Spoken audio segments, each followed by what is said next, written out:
ఎవరు ఈ గొర్రెల కాపర్లను గురించి చెప్పినా వీళ్ళు పేదోళ్ళని, వీళ్ళు సరైన చదువు లేనోళ్ళని, వీళ్ళు అంత యోగ్యతలో ఉన్నవారు కాదు అని వీళ్ళను గురించి చెబుతున్నారు. ఆ గొర్రెల కాపరులకి అంత విలువ లేదు. ఆ గొర్రెల కాపరులను అంత విలువగా ఎంచేవాళ్ళు కూడా లేరు. వీళ్ళకంత చదువు లేదు, ఆ స్థాయి కాదు. వీళ్ళు ఏదైనా ధనవంతుల స్థాయిలో ఉన్నవాళ్ళు కూడా కాదు, పేదలు.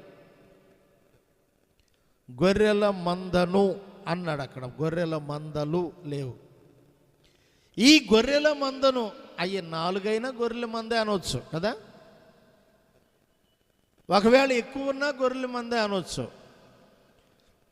నేను చాలా ఎక్కువ మంద ఉందనుకోవట్లేదు, చాలా తక్కువ